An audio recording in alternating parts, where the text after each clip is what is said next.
Welcome back to ఇది నిజం.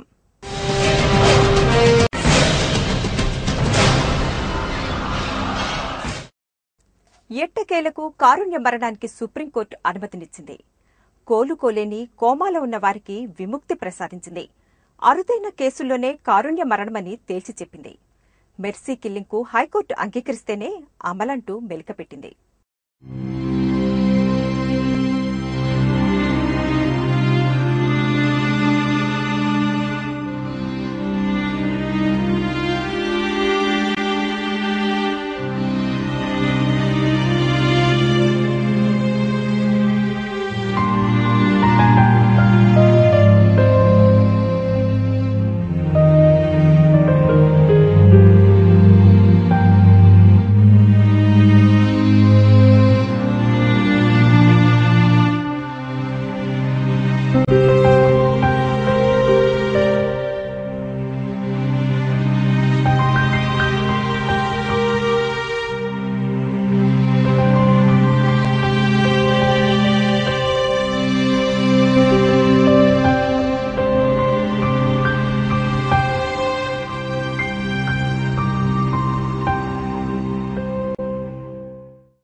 మెదడు సహా శరీర భాగాలన్నీ చచ్చుబడిపోయి ఏళ్లకేళ్లు జీవచ్ఛవంలా బతికీడ్చే వ్యక్తులను ఆ స్థితి నుంచి శాశ్వతంగా తప్పించే కారుణ్య మరణానికి సుప్రీంకోర్టు అనుమతించింది. వైద్యపరంగా బ్రెయిన్ డెడ్ అయిన రోగులకు విషప్ ఇంజెక్షన్ ఇవ్వడం ద్వారా కారుణ్య మరణాన్ని ప్రసాదించడానికి సర్వోన్నత న్యాయస్థానం తీవ్రంగా వ్యతిరేకించింది. అత్యంత అరుదైన సందర్భాల్లో మాత్రమే అందుకు అనుమతించాలని పేర్కొంది. అది కూడా విషప్ ఇంజెక్షన్ ఇచ్చి నేరుగా చంపకుండా రోగికి వైద్య సదుపాయాలు ఉపసంహరించటం, ఆహారం, నీరు ఇవ్వకపోవటం ద్వారా వారంతట వారే చనిపోయేలా చేయాలని అభిప్రాయపడింది.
పరోక్ష ప్రక్రియకు కూడా సంబంధిత హైకోర్టు అనుమతి తీసుకున్న తర్వాతే జరగాలని నిర్దేశించింది.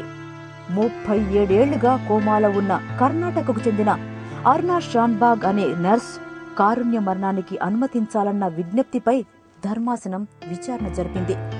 27 నవంబర్ 1973న ముంబైలోని కింగ్ ఎడ్వర్డ్ స్మారక ఆసుపత్రిలో నర్స్ అరుణపై సోహన్ లాల్ వాల్మీకి అనే స్వీపర్ కిరాతకంగా అత్యాచారం జరిపాడు. అప్పటి నుంచి అరుణ కోమాలోకి వెళ్లిపోయారు. ఆమెకిప్పుడు 60 ఏళ్లు. ఇన్నేళ్లుగా అరుణను కేఈఎం నర్సులు, ఇతర వైద్య సిబ్బంది కంటికి రెప్పలా కాపాడుకుంటున్నారు. అయితే జీవచ్ఛవంలా ఉన్న అరుణ కారుణ్య మరణానికి అనుమతించాలంటూ ఆమెపై పుస్తకం రాసిన రచయిత్రి, జర్నలిస్ట్ పింకీ విరానీ సుప్రీంకోర్టులో పిటిషన్ దాఖలు చేశారు.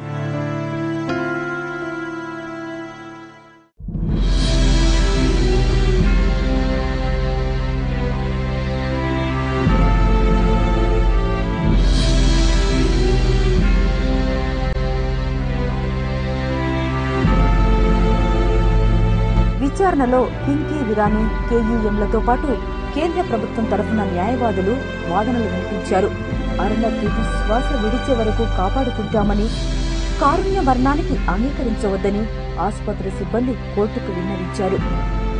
మన దేశంలో అసలు కారుణ్య మరణాలకు అనుమతి ఇవ్వొద్దంటూ ప్రభుత్వం తరఫున న్యాయవాది వాదించారు.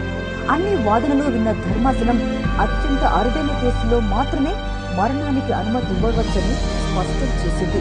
తల్లిదండ్రులు కాని, బాధితుడి భార్య కాని, సమీప బంధువులు కాని, వీరెవరూ లేకుంటే రోగికి సేవలందిస్తున్న వాళ్లు కాని, చికిత్సను అందించే వైద్యులు కాని కారుణ్య మరణం అవసరమని భావించినప్పుడు హైకోర్టుకు వెళ్లి అనుమతి తీసుకోవాలని పేర్కొంది. రోగి అత్యుత్తమ ప్రయోజనాల దృష్ట్యా మాత్రమే ఈ నిర్ణయానికి రావాలని స్పష్టం చేసింది. అరుణ విషయంలో దశాబ్దాలుగా రాత్రింబవళ్లు ఆమెకు సేవలందిస్తున్న కేయూఎం సిబ్బందే పింకీ విరానీ కన్నా ఎక్కువ సన్నిహితులని, వారు కారుణ్య మరణం వద్దని చెబుతున్నారు. కాబట్టి పిటిషన్ను కొట్టివేస్తున్నామని స్పష్టం చేసింది.